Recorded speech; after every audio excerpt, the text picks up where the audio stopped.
come to play. He's the biggest of them all. Step back, 4-3. Phoenix forced a turnover at halfway. Oh, yes, sir. Yes, sir. Clock at 10. Adams the off balance. Oh, oh my goodness. 2 on the clock. Hello and welcome back to the Basketball Fix podcast. My name's Ryan Tucker, the host of today's show. We've spent almost an hour trying to fix the technical stuff to get us in one room. We've got microphones coming out the wazoo. We've decided on one, so we apologise if it's disgusting audio. But there's one thing you can count on. That's right. And it's Josh. Yeah, he's the common denominator. Oh, boys, it's been an absolute whirlwind trying to get this obviously sorted. It's actually funny seeing you two in the same room. I know you both live in Sweden, but seeing you guys, brothers in arms, holding each other. I know obviously we've got the former NBL champion in Jez, and now we've got the current NBL champion in Ryan. But I'm looking forward to today's show. Maybe next year you'll get a shot, mate. Yeah, it's the Wildcats. I've had 10 of they'll those, get mate. close. They'll get close, but they'll stumble at the end. All right, today, Josh, we're going to hit 3 things. Recap of the championship series. Illawarra wrapped up in Game 5 at home. We're going to talk about the MVP controversy. And then you want to have a bit of a tirade against the Hawks supporters. And I might stick up for them. We'll see where we get to on that. But, Josh, first and foremost, the Hawks took the championship in Game 5. What a finish to one of the best NBL final series of all time. Like, it was amazing. Not biased at all. No, but I think not biased. If you swap out Illawarra to another team, Yeah. if you tell me before this series that the only time a team wins on their home court is in Game 5, that the momentum swings in each match, there's injury problems, one team's arguably best player goes down with an injury, like a major injury. I mean, there's so many storylines to take out of it. And on the back of what this NBL 25 season was, I think it was a fantastic finish to the year. Yeah, but all everybody's talking about is just the MVP controversy, really. Nothing to do with who won the championship. Well, I think genuinely, Ryan, you've been paid by Justin Tatum and Jared Novelly there, mate, to continue on with this. We're the small market, we're the foundational members and all this bullshit that's been going on the last couple of weeks. But I'll be 100% correct with you, mate. This was a weird series, but one of the best series. I will go, and I'm not going to go this is the greatest series or in NBL history and everything like that. But I definitely think that the narrative in which you spoke about was just a genuine sort of massive thing to go to Game 5 with no team winning on their home court. And you sort of sat there and you're going, well, the way the form goes, Melbourne United are the NBL champions. And it looked like that early on in that Game 5 as well, before the Illawarra Hawks started to get that momentum and started to build into that game. And you could just crowd and the emotions and everything like that. But this series was just an incredible one. And for whatever reason, neither of these teams could get momentum throughout the series. You just see swings and roundabouts is probably the best way to describe it in terms of, you look at that Game 2, I believe it was, where Tyler Harvey hits that incredible game winner to, essentially send the Hawks home with 1-1. And you sat there going, well, the Hawks have now got momentum heading into Game 3, and you're getting all excited and you're thinking, okay, they'll win Game 3, maybe win Game 4 and it's done. Well, then Melbourne win, then Illawarra win. And I'm just sat here going, I don't know what's going on. And then the other thing as well, which really pissed me off, is the fact of the series took 2.5 bloody weeks to get there. We're sat there for 2.5 weeks. I just was sat there going, like, the AFL's back on, the NRL's back on. What is the NBL doing with competing with those big codes in Australia? Like, they're lucky they sold out games, I believe, personally. So, I don't know. It was a massive series, but I want to break down a little bit a couple of the numbers, because when we look at the numbers throughout the whole season, both of these teams are relatively good home teams. So Melbourne United were 11-8 at home this season, including the playoffs as well. And Illawarra were 36 at home. So both of these teams knew how to win at their home ground. Now, when you look at the away statistics as well, this is where it obviously makes it a bit more interesting. Both these teams were super great when it went to the away games as well, when it comes to both regular season and the playoffs. So the Hawks and Melbourne United were both 12 wins and 6 losses. So genuinely, both of these teams were just incredibly hard to beat. We genuinely got to see the best two teams fight it out to the exact last game of the NBL season. And I genuinely couldn't be happier with how everything went down, to be honest. Yeah, it was real sort of splitting hairs stuff. Like it could have gone either way, as we saw. The games went, either way. So simple as that. Great analysis. Quick math. But there was just certain moments where, if the ball, stayed in when Goulding took his shot in game 2 just after Harvey hit his, Melbourne are all of a sudden 2-0 up, and that brings a whole different dimension to the whole series. But but I don't know. I think Melbourne at home, like even though you say like they were both good teams, but when you look at last year, Melbourne weren't as dominant in NBL 25 at John Cain as they were in NBL 24, and they haven't been able to. They've lost 4 straight championship games at John Cain Arena because they lost the last 2 against Tasmania, and then they lost their 2 in this one. So it's like crazy to think that that's a team that is so dominant at home, and we talked about it a lot that it was important for them to get their home wins. And then just when it come down to the crunch, the most experienced team, they should be the coolest. They were in certain moments, but not on their home court. Imagine the feeling of seeing, because like you could see it on the broadcast that they were getting ready for a championship presentation pre-game. The trophy was there. They would have had the streamers. Everything would have been prepared, like last year against the JJs. And once again, pack it all up and hope they can do it on the away court. And they couldn't do it. Like it's... But is that the biggest motivation, though, for like, if you look at a team like the Illawarra Hawks, for example, seeing all that shit everywhere, like, I don't think there would be one thing that would motivate me more than ruining the party. Like, obviously, you've got the motivation of obviously winning an NBL championship, and don't get me wrong, but at that point, you're down 2-1. But the fact that Melbourne United have got banners and streamers and balloons and all sorts of shit just ready to drop at your mercy, like, I think that'd be the biggest motivation. But this was an incredible series. Like, I think we can't take anything away from this particular series. Like, we did get to see the 2 best teams. Was it the fireworks series where both teams were scoring 110 and you sat there going, holy shit, what an explosion? No, it was probably a little bit of that FIBA basketball, old school NBL basketball that everyone rants and raves about all the time. And that's also why it was fun as well to a certain degree. But, seeing these 2 coaches basically go head to head over these 5 games, seeing these 5 players on the court at all times going head to head, it was one for the ages for sure.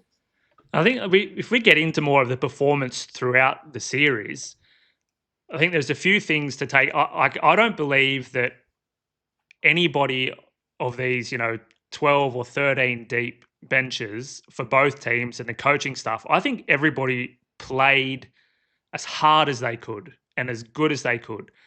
It just come down to some unlucky bounces and some poor temporary form. If we look at Chris Goulding, he was the top scorer for Melbourne United this season, averaging 18.2, 18.4 points per game. It wasn't until game 5 that he scored over 17 points. And it's not a knock on him. He tried as hard as he could to get to his spots and to get his shots up, but he was defended well. And the opportunities that he was afforded in the last 5 rounds of the season when he was hitting 30 points a game and, jacking up 43s a game, those opportunities didn't exist in this series in the same volume. And that's not entirely his fault. It's just a product of the game of the series.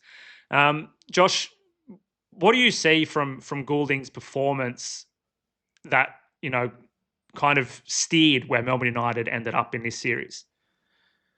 Well, can I use that age word that I relatively get crucified How for? old is he? I think it genuinely comes down to it. I think 30s, isn't he? I'll just get it up now, but I think he's in his mid-30s. That's why they called him CG43, isn't he? It just goes up. Well, he's born in 88, so he'd be closer to you guys he's like than me, he's me. 36. But, There you go. So he's 36 years of age. So throughout this series, he averaged 16.8 points per game. So obviously down from his season average. When you look at the semi-finals and the grand final series, he actually averaged 19.1 points per game throughout the whole entire season. So a relatively good points per game average. Once again, we look at it for NBL numbers. But to go down essentially 2 or 3 points per game from what your average is in a grand final series where players and stars are supposed to step up, consistently and be the number one guys on their team, it is disappointing. But I think what we've got to look at, we've got to look at and start to respect this guy. And I'm meaning Wani Swaka Buluk. This kid is a genuine star in the making. I believe he's 23 years of age. He is one of those guys in which you see it now at the highest level. Like, I know he's a 4-time NBL champion, but this is probably the first one in which he's... You've been waiting for that. Yeah, but this is probably the first one. This is the first one that he's genuinely had a bit of a say in, to be fair. The Perth Wildcats, he was a DP, I believe it was. The Sydney Kings was a rotational player. Melbourne United, I think, might have been the third one, and he was a similar role, essentially, to what he was. So this is the first one where I can genuinely say for Wani, you 100% impacted the series. Like, he sat there and made a name for himself. And 100%. It's amazing to see because, like I said, 23 years of age, he's a kid who came in as a defensive specialist. He learnt from the best, the Damien Martins. He defended the best growing up as well with the Bryce Cottons and, all that sort of caliber of player as well. He's now evolved into a genuine household name in the NBL, and it gets me super excited to see it as well. So I think we've got to give him a lot of credit for shutting down Chris Goulding, but I think you've also got to put a little bit of the onus and the blame on Dean Vickerman. I don't think he worked hard enough as a coach to get Chris Goulding open shots. I don't think there were enough plays called at critical times to get Chris Goulding open. Because you've got to think, we are right at the pointy end of the season. He's played 30-odd games this entire season, and you're just expecting him to run up the court and jack up a three-point shot. Now, if they're not hitting, you've got to find some other way of doing it. So I don't know. Like, I listened to Dean's press comments after the game, and they spoke about, he got asked a question, will they try to run back as much of this lineup as possible? He said, yeah, 100%. We loved keeping a deep core and everything like that. Well, I'm not sure they can and expect the same results next season with Goulding another year older, Delhi another year older, Shea Ely another year older, Jack White obviously having a very poor playoff series as well. I'm not sure on the construction of this roster, but Chris Goulding, in terms of probably not playing up to the standards that he sets, was 100% a massive factor in this series as well. Yeah, but I think it was, you say it is a little bit of Dean Vickerman, and it can be, but I think when you're looking at the amount of shots he was jacking up, they were really, really similar to the amount that he was taking against Perth. But the difference was Illawarra's defense and Wani. Like, the numbers are crazy between those two series. We know how well Perth have defended all year, but the numbers are nuts because Goulding hit 32% from the field against Illawarra and 31% from three. But against Perth, he was 54% from the field and 51% from three. So he's obviously he's taking the same amount of shots, but just under a lot more pressure and having to be forced to take these threes because he's trying to get himself into the game. But if you're shooting and you're shooting so poorly, Vickerman can't then go, okay, well, we need to be writing up more plays for Chris Goulding because you're hitting at 30% from the field. So you can't be going, all right, you're our go-to guy at the end of the game or when we need points, because he's not hitting. I think Illawarra... Yeah, but I think it's like... There you go. Yeah, sorry. But I think it's a tough one, though, because Goulding's proven throughout his whole entire career that it doesn't matter if he's cold for a stretch in a game. He can just pour 10 threes in literally 12 minutes. Like, we've seen it 2 times this season. I know both against the Perth Wildcats, but but we've seen that it's capable. And that's where I sort of sit back and I go, I think you've got to flog a dead horse until they're 100% gone. Because you look at a Chris Goulding, for example, you can send him into the ground with 23-point shots and he'll probably still hit 8 of them on a poor night. That's just how great he is. So I don't know. Maybe there's a bit of that Bryce Cotton effect to a certain degree where you've got your big man's not working hard enough for you. Like the Marcus Lees got hurt late in that game 5, and you had, obviously Jack White having a very subpar series when you look at everything as well, and he's in his head about his own game. So there's no chance of him even thinking about his own teammates and trying to make them better. So there were some massive storylines, but yeah, obviously Chris Goulding, I know, Ryan, you probably got some thoughts as well. I was looking up the stats on the Illawarra Hawks 3-point defense. Their opposition 3-point percentage actually went up in the finals compared to the regular season, but they were the third best team at defending the three all year long, just from a percentage standpoint. But I think teams were actually throwing up less threes against them as well because they are so mobile on the defensive end. And they were making these closeouts. They were getting to their opposition that were trying to put these threes up. And I think that definitely being able to follow Chris Goulding around these screens or close out at an effective rate, it puts the doubt in your mind for Vickerman or for Delhi or for whoever's distributing. It's like, okay, well, is that the right play? And then that leads us in, I guess, to the next part. It's about how dominant Illawarra were in the paint and rebounding after game. Those adjustments they made early in the series, we're like, hey, we're getting pushed around underneath the rim. We're not getting our boards. We're not getting our second chance points. They turned the tables on Melbourne, and for the rest of the series, that's what they did. Apart from a 6-minute period in game 4 where they tried to put the nail in the coffin by shooting threes, and it worked atrociously for them. They just dominated in the paint, and that's what won them the series.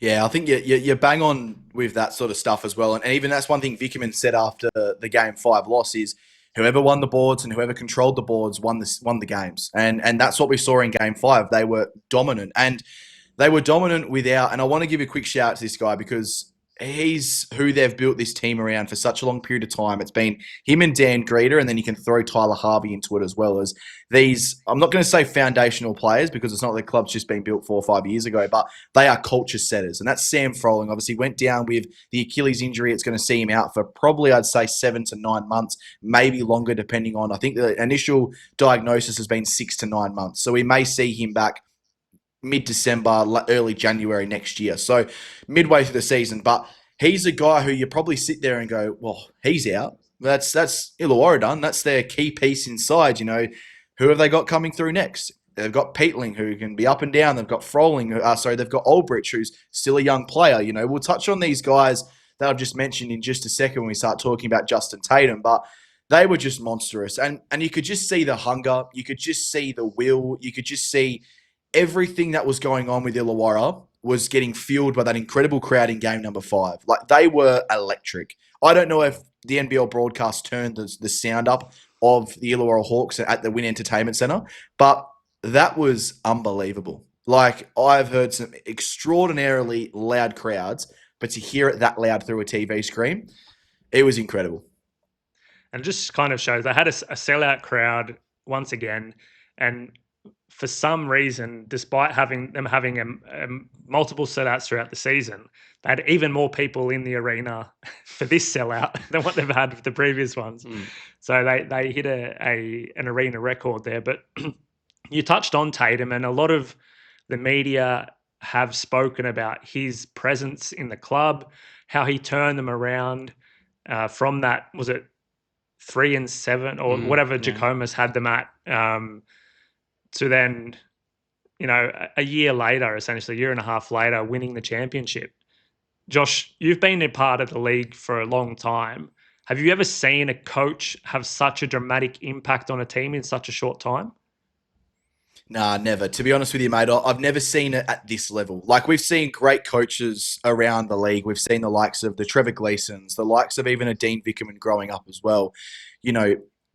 Those guys established themselves over a couple of years and then had success.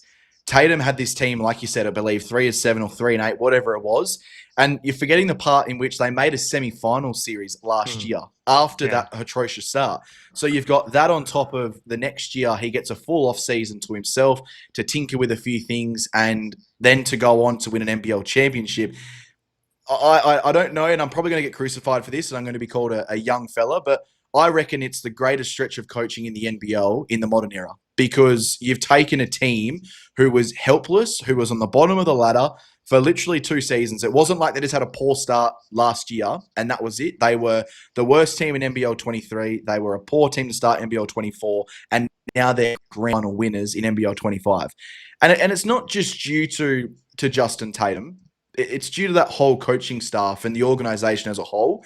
But Justin Tatum is the perfect figurehead for that, because he's a ride or die sort of guy. And that's what I love about Justin. Like, he shits me sometimes because obviously he's got that American mantra, it's all for the common goal. It's us against the world. But I don't think it would work at many other teams in the NBL than the Illawarra Hawks, because that's the way the community is. It's us against the world. It's like the Tasmania-Australia battle with Illawarra with Sydney. We're the small brothers of Sydney. No one cares about us. We're the small market. We only get 5,000.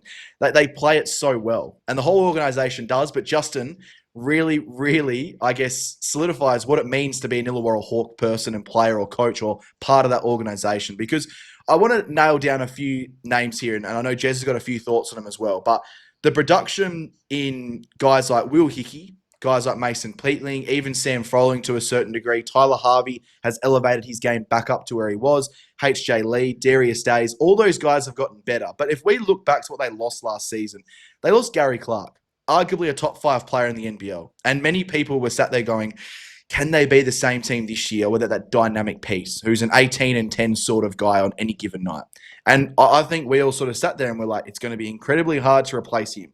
And then Darius Days came in and started, and you go, oh, wow, they've found the next Gary Clark, and then had his poor sort of mid-form throughout the season and started to get himself going, then has the hamstring injury and everything like that. But they basically had the same roster and turned this thing to the next level, where they weren't just losing a semi-final, they were going to the grand final series and winning. But Jez, what are your thoughts on some of these guys? Because even Toddy Blanchfield's a name who just seems to rejuvenalized. All these guys had incredible seasons, but does that come back to Justin, or does that come back to the players? What do you reckon? No, I think it has a heap to do with Tatum for sure, because he's got the most out of his players and he improved everybody. And the whole sort of Gary Clark thing, he basically moneyballed it. If you think you have all these stats that you needed to get, and he got more points from Trey Kell than he was getting from, I'm trying to think who their other guard was last year. Do you have it, Josh? But anyway, I keep forgetting about him as well. But they got the assists, they got the rebounds, and they got the points from all of these sort of bench players or role players. And he sort of developed, think Hickey. Hickey was not a nobody, but he was just, he was a role player. And then by the end of last season, we saw in the final series that he was going to be great, and there was so much expectation on him coming in. But he sort of developed. But I think his relationship with Tatum has a massive play in that, and he became a good player last year. And now you can arguably say that he was one of the best players in the league, even though he was only playing sort of 20, 25 minutes a game. He was so important, and he's going to be one of the best Australian players in the NBL for years to come. So I think his way to be able to develop these players and get the most out of them so they're clear and they know their role. Sometimes Blanchfield and Peatling, they were the guys that took over games in certain periods, and he was smart enough as well to let them run with it. If they're scoring or they're getting boards or they're causing problems, you saw their minutes go up, and they were doing their job and they played that role. But then the next week they were maybe back to their normal 10, 11 minutes per game. And they were okay with that. There was no talks about any rifts in the club with time. Look, Hickey's one of the best players. He's not whinging that he's not getting 30 minutes. He's happy to play that role and be that game changer for them. I think everybody knew their role, and he made sure that they were doing the things that they needed to do, and he got the most out of each and every player on that team, and that's why they were the best team all year. He could have easily have panicked when Froling went down and just completely changed the process that they were doing. But I think he went 10 deep in the first quarter of game 5. I don't think you see that in any sport where you can have these type of rotations. I mean, in an NBA finals, you're lucky to even get 8 guys on the court in the whole game. And he's throwing 10 out in the first quarter of game 5. Like, it's the mantra and the way that he's instilled the hope and the team mentality. And you heard it when Darius Days got put back to a bench role earlier in the season, and they interviewed him and they were trying to get him to be like, oh, I'm unhappy. He was just like, we're a team. We're a team. We all have different roles. You know, Peatling's a guy that gets down there and gets amongst it. I'm a guy that sits on the 3-point line. We have different skill sets, and that we're being used at the right times for our team to win. And that's the same thing that has got them through this whole final series and hasn't allowed them to be down and out and be like, hey, well, this series has gone away from us. Josh, do you think he comes back next year? Oh, that was the question I was going to ask you cheeky bugger. But yeah, I think he does come back next year. Like, I think when we look at what he's built, I can't see him leaving for the NBA just yet. Like, you can't not have a crack at repeating, right? Like, I just think that's where you etch yourself closer to an NBA job full time. So where I see him potentially going is over to the NBA Summer League. So I think that's where we may see him at an NBA arena. We may see him at a Summer League appearance, whether it's a head coach role or an assistant coach role or whatever the case is. I think we'll see him at the NBA Summer League just to get his name rotating and getting in that sort of circle, because it is a different level, obviously, from the FIBA style of the NBL to what the NBA is. But I think at the end of the day, when you've got a guy like Justin Tatum, it's not necessarily the X's and O's. It's how he brings everyone together. It's the camaraderie. It's the development of players. It's the development of people. That's what we see from a Justin Tatum. So I'm so excited, obviously, to see him back in NBL 26. Like, I'm looking forward to seeing him taking the helm of the Illawarra Hawks again and trying to do one of the hardest things. That's the hardest thing in sport, is going back to back. But you raised an interesting point there, Ryan, and I want to bring this up because I was listening to Nick Wright on their show this morning, and they were talking about NBA championship favorites, essentially. And he ruled out the Oklahoma City Thunder over the Los Angeles Lakers for the reason that they play 10 deep and the Lakers play 8 deep. Now, I find that blasphemy, because if you've got a deeper rotation, is it not better for your overall squad in terms of injuries and everything like that? Well, the blueprint, Nick Wright, I know you're not going to see this, is right here, though, over here in Australia. You can bat 10 deep in a game 5 of a playoff series, in a championship series, and walk away winners. Because the stereotype, for as long as I've been alive, has been you find your 7-8 maximum man rotation, and that's what you run with. You don't go any deeper because you start to tinker with too many things. So, I don't know, there's a bit of a blueprint that's been built here at the Illawarra Hawks. It's this growing, it's this development, it's everything that's been going on. I'm absolutely obsessed with it. I'm so excited for, obviously, this organisation and everything like that. I'm buttering you up right now, by the way, Illawarra Hawks fans. But, yeah, it was an incredible series, an incredible season for sure. All right, let's have a quick break, come back and talk about this finals MVP controversy.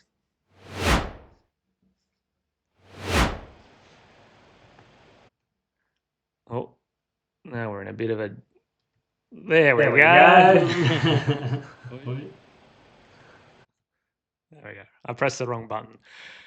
Righto, Josh. Finals MVP. I mean, everybody saw it. Delhi got the award. The boos were raining down against the decision. He told everyone to shut up. He told Will Hickey, it's yours. And he went and gave Will Hickey the award. I don't know whether the history books will be written with Matthew Dellavedova or Will Hickey. What's your thought on the kind of what transpired in the game?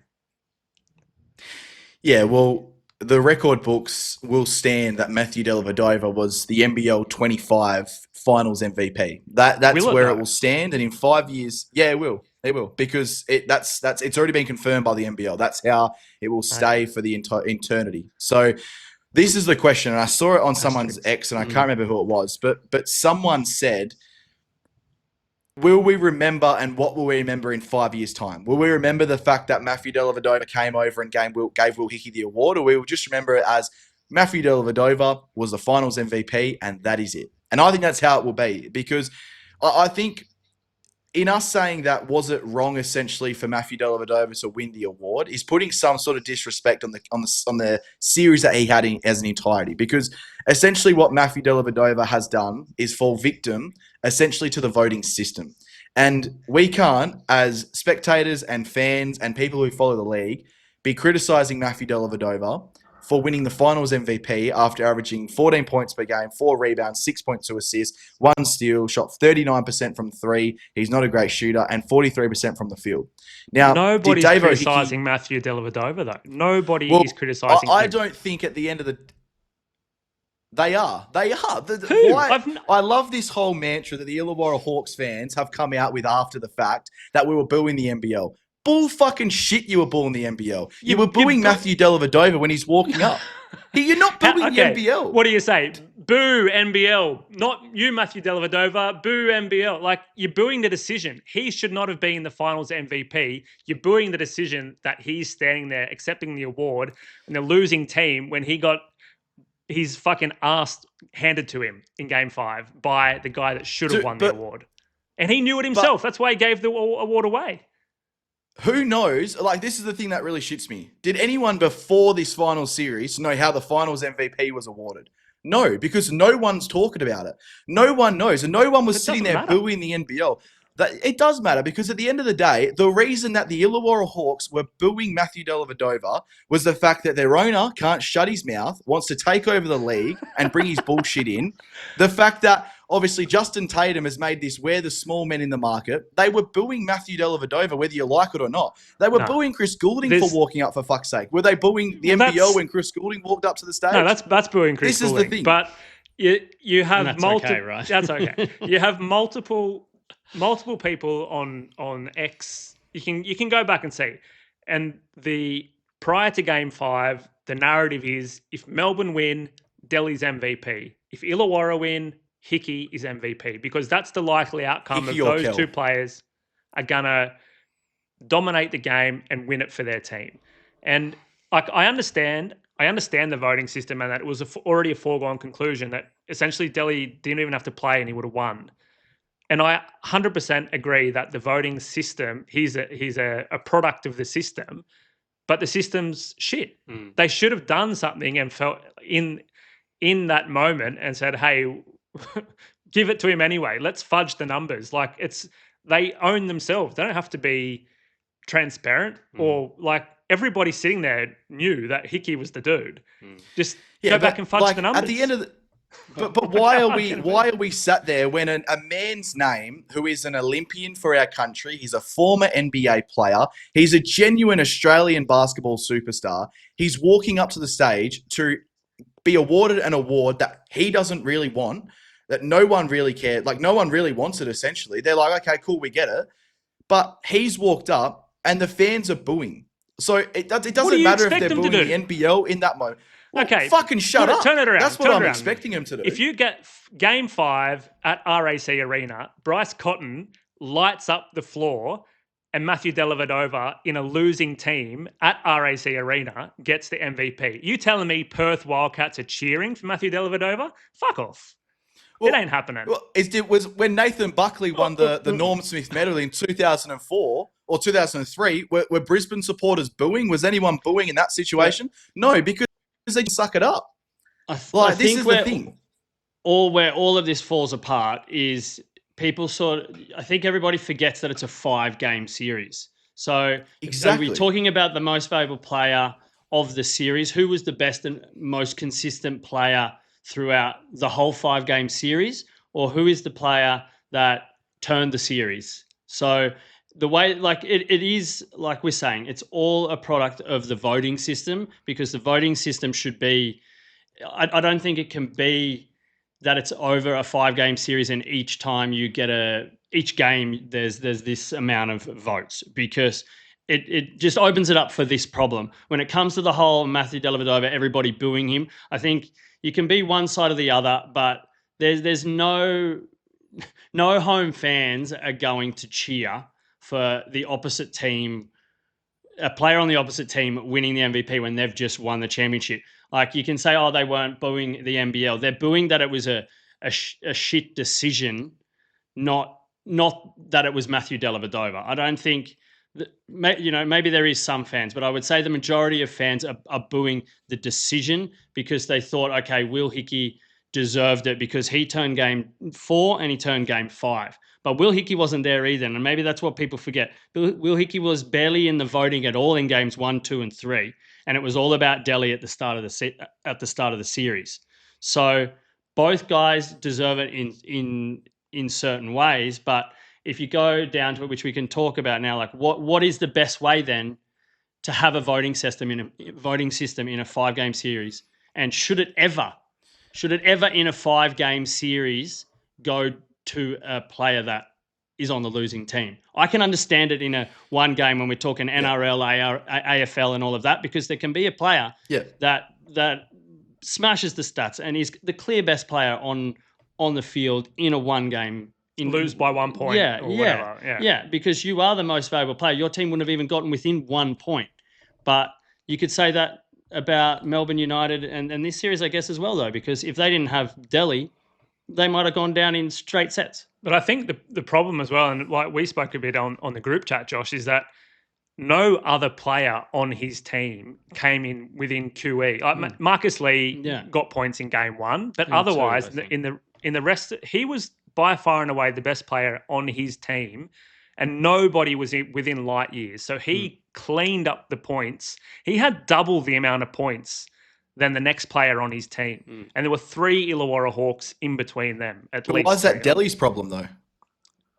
Like, I'm not saying it's you know what I Delhi's mean? problem. Like, why is that a thing that we say, it's a problem of the system because he's getting unfairly weighted in the voting process to get more points because he was by far and away the best player on the team, whereas Will Hickey, he like, in my opinion, he was the best player in that series, hands down. He was the best player. 4 and 5. No. But I think he was the best player in the series. Marcus Lee. We got to move. We can go back and forth, but I think that what should happen. Let's go to a solution of how do we fix the system. If it was up to us, what would you do? How would you make it work? Easy. So I believe it was back in the day when Bill Russell was, he's passed away, hasn't he? But Bill Russell, when he was back in the day, he's who the finals MVP award is after. He's the person after the series was done who would pick who the finals MVP was of that particular series, right? You've called this award the Larry Senstock Medal, I believe it is. So why not allow, whilst Larry is still here, for him to pick the finals MVP after the series is done?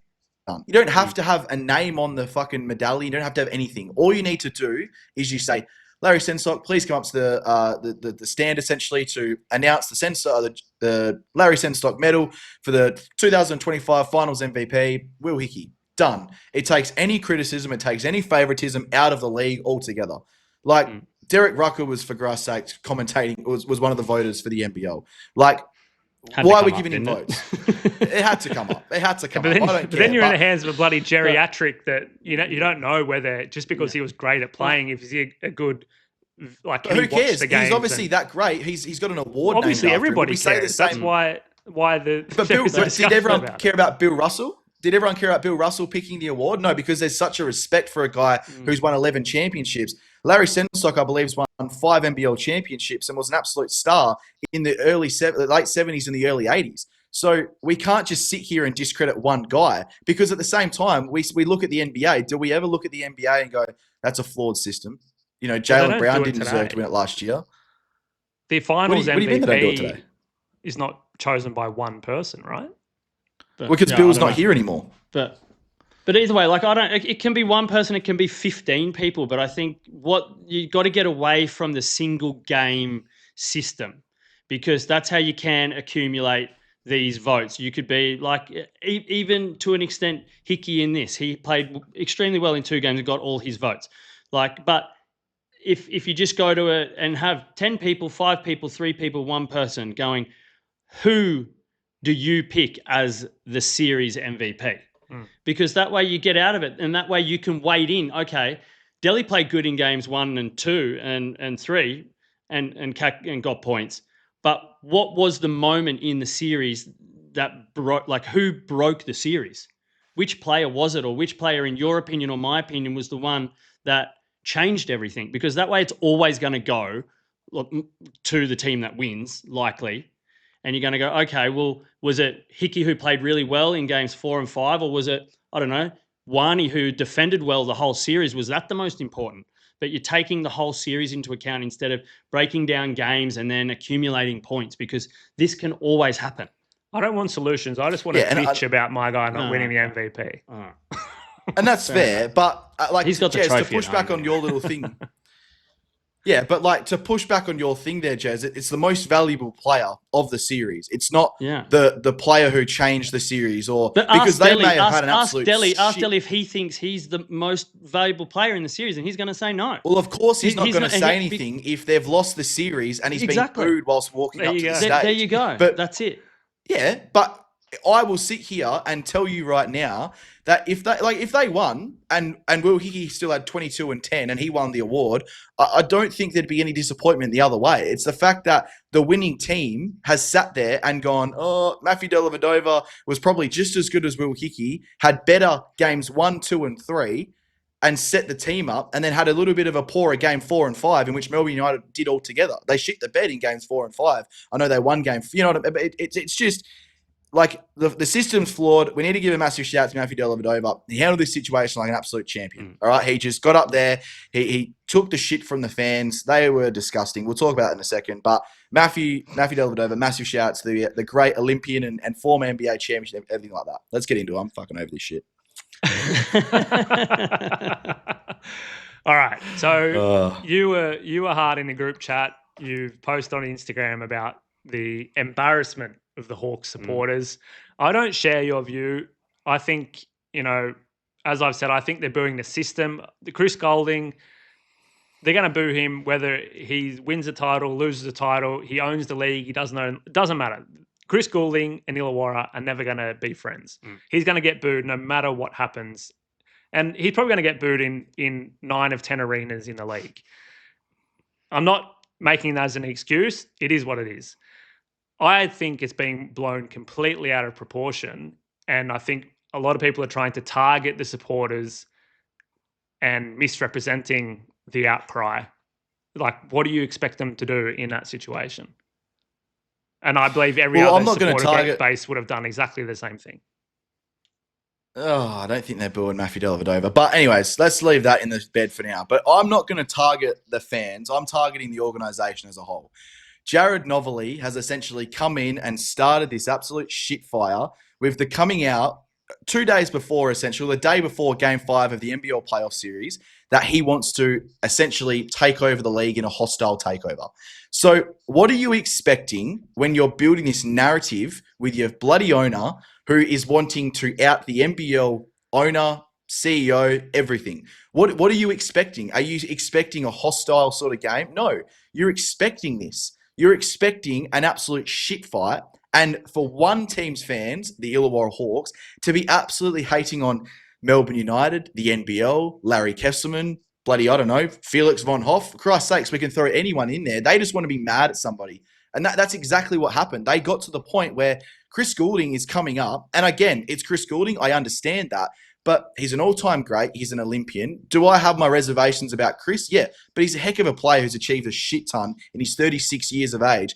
He's had an incredible career. Like, we can't just sit there and go, oh, it's okay to boo him. But I'm going to throw this little comparison out there, and I've written it in the notes. You might have seen it. But he's of similar ilk, in my opinion, to Joel Selwood, an all-time great in the game who has made controversial parts of their game be hated by a lot of supporters. Everyone hated Joel Selwood back in the day for the ducking. It got him that many free kicks, just like Chris Goulding with the flopping. It gets him that many fouls.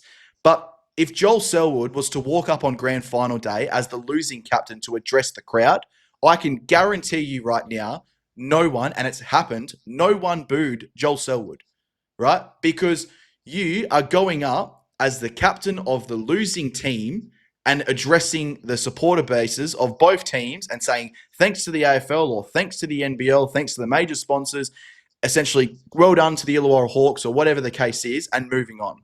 Because I heard this by Dean Vickerman, and I don't think it's copped a little bit. It hasn't copped anything in the media, but it's classless in victory. What is it? It was victory. I I've lost my thought right now. I'm not pretty heated right now. But it was basically showing class in victory and showing class in defeat. And that's not what I saw the Illawarra Hawks supporters do. I didn't see that one bit.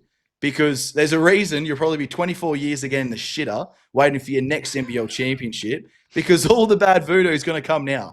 All right? That's the thing. So, I don't know. I just didn't like the booing. I don't care about booing in games. Like, I love it. It just brings that sort of ilk to sport. It brings the atmosphere. It brings everything. But to be booing the opposing team's captain, to be booing when the finals MVP is announced, I think it's a bad look for the fan base. And pretty much, I'd say 85% of non-Illawarra Hawks fans have had the same say. Go and check it on social media. People in the media, they're disappointed, essentially, in how it's all played out. So I don't know if that explains it, but that's sort of how it explains it for me. I think the one thing I take out of that last 5 minutes that you just said was that is that there's a time and a place. And I think booing Goulding and having signs in the crowd about flopping and all of that sort of stuff, all well documented, all a part of the game. But there is a time and a place to boo someone, and it's not when it's the respectful, I don't know, where you're awarding accolades and it's a presentation. That's the time where you hold it back and you go, like you said, this guy's a heck of a player, Melbourne United, heck of a team. And that's when you should be showing some respect. So absolutely not the right time to be booing someone, in my opinion. You keep all of that for, or how your mothers and all of that when they're playing, but show some respect at that time. All right. Josh, do you have any more to... I was waiting for your unruly opinion there. I don't need to say anything more. I think I'm not contributing to I've the got one conversation. thing. Okay. That's right. I've got one more thing, and I want to end the show on this because it's been the big talking point outside of the NBL series. It's been this whole hostile takeover thing. And I just want to leave this with our viewers just to go away because a lot of people have been talking about how the NBL's poorly run and there's this bias towards Melbourne United and blah, blah, blah. But I think we've got to leave the listeners with this. Larry Kesselman bought the league for $7 million 8 years ago. $7 million. This offseason, the Perth Wildcats were sold for $40 million to Mark Arena, and the Jack Jumpers at the midway point of the season was sold for $35 million. So we have teams now being sold for 7 and 8 times what the league essentially was worth as a whole. So we cannot be discrediting the work in which Larry Kesselman has done in a very short amount of time when we look at it. I don't know what a rough estimate of the league would be worth, and I'm going to throw a number out there. Let's just say it's worth $200 million. Now, I could be well and truly off, but if teams are getting sold for $35 and $40 million and you've got sponsorship money and ESPN deals and everything like television deals in the works, I don't know. From $7 million to $200 million, I think he's done a genuinely great job. Now, are there flaws in everything? 100%. Do I agree with him owning as much as it's a small share in Melbourne United, a 5% share in Melbourne United? No, I don't. But whatever. Who cares? A 5% share is not him making decisions for the better of Melbourne United. He gets bugger all of a say. He's not even close to a majority owner. So for us to be sitting here as fans and saying that they get the rub of the whistle and everything like that, all it is just us fans essentially projecting our disappointment in our own teams not being able to get over Melbourne United. Because they're a heck of a fan base, they're a heck of a club, and they have been for not only the past 10 years when Larry's been involved, but they were beforehand when the Melbourne Tigers were basically the powerhouse of the NBL for the better part of a decade and a half. So I think we've just got to stop with all this stuff about Larry Kesselman selling the league and moving on from the league because I don't think it does anything for the better of the code. We look at the AFL and the NRL, they are different codes at every single imagination. They're not worldwide codes essentially when it comes to basketball. It's a worldwide sport. Football's not, NRL rugby is not as much as it is to a certain degree with the code, but you know what I'm trying to say. So I don't think right now that the league being sold is beneficial for anyone at all. I honestly think the league would nearly go backwards if the owners take ownership of the league, 100%. Being at all 10% shares. Look at the A-League. Like, we can't see 100%. It gets to a point where you're just like, the owners just keep getting richer and richer. The players aren't getting any money. They start kicking back. And as soon as the players all leave, your league's done. That's as simple as it is. So, you know, there may be flaws behind the scenes that we don't know. We may find that out over the next couple of days of all these leakings of emails and everything like that. I'm sure things are going to come out in which we didn't think were going to come out. But for right now, I think everyone's got to relax. And Jared Novelly, we don't want to make you great again, mate. So piss off with your shit. All right, let's leave it there and let's end the show. All right. Listeners, viewers, don't forget to follow us on all social media channels, YouTube, Instagram, Facebook, TikTok, Snapchat. Now you just Tinder. That's a new one. Swipe right, baby. Yeah. Keep a lookout for Josh's NBL free agency fix. That'll continue running all through the NBL free agency. And boys, another great season in the books. Go Hawkies. They're done.